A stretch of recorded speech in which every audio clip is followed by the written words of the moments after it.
Hello நண்பர்களே, விபத்து அப்படின்றது தரையில மட்டும்தான் நடக்கணுமா என்ன? வானத்திலயும் நடக்கும் அப்படிங்கிறதுக்கான ஒரு சிறந்த உதாரணம் தான் இந்த பிளேன் கிராஷ். நேத்தைக்கு நைட்டு 1:30 பிஎம்க்கு பிரேசில்ல ஒரு பிளேன் கிராஷ் ஆயிருக்கு. For the engine failure. இன்ஜினே இல்லை சொல்ல போனா கிட்டத்தட்ட அது. அதை ஒருத்தர் இன்ஜின் ஃபால்ட்ல இருக்கும் போதும் அதை ஒருத்தர் போட்டோ எடுத்திருக்காரு. அவரோட மனநிலைமை நம்ம யோசிச்சு பார்க்கணும். ஆக்சுவலா என்ன நடந்தது பார்த்தீங்கன்னா, நேத்து நைட்டு ஒரு 1:30 அளவில் வந்து கோபாஸ் அப்படிங்கிற ஏர்லைன் கம்பெனில இருந்து ஏடிஆர் 72-500 ரெஜிஸ்ட்ரேஷன் உள்ள ஃபிளைட்டு நேற்றுக்கு நைட்டு லேண்டிங் ஏரியா பார்த்தீங்கன்னா சான் பாவோ ஸ்டேட்ல வந்து லேண்ட் ஆகிறதுக்காக வந்துகிட்டு இருக்கும் பொழுது கடைசியில் அந்த இன்ஜின் ஃபெயில் ஆகி அந்த பிளைன் ஃபுல்லாகவே கிராஷ் ஆயிடுது.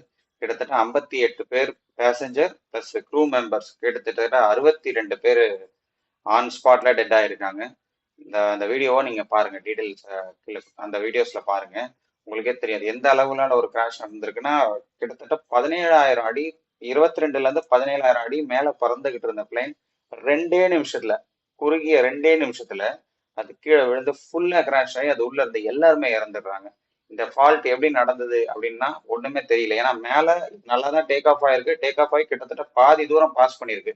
பாதி தூரம் பாஸ் பண்ணதுக்கு அப்புறமேட்டு தான் இந்த இன்ஜினே அந்த லிவர்ல பாருங்க. அந்த ஒரு போட்டோ நீங்க பேக் அண்ட் பண்ணி பார்த்தா தெரியும். அந்த லிவர்ல இன்ஜினே காணும்.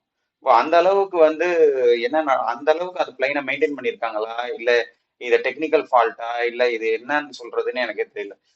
ஒரு நிமிஷம் அந்த போட்டோ எடுத்தவரை யோசிச்சு பாருங்க.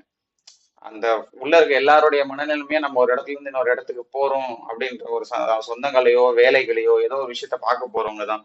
அப்படி போறவங்க திடீர்னு இந்த மாதிரி ஒரு விஷயம் நடக்கும்போது அவங்களோட மனசு என்ன நிலைமையில இருக்கும் அப்படிங்கிறதே தெரியல.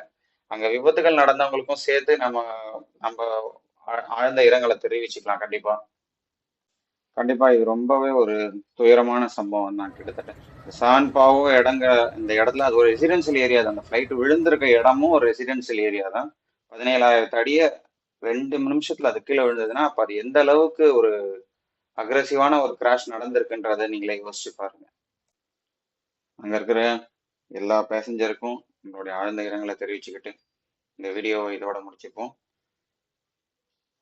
இன்னொரு வீடியோல மீட் பண்ணலாம் நண்பர்களே.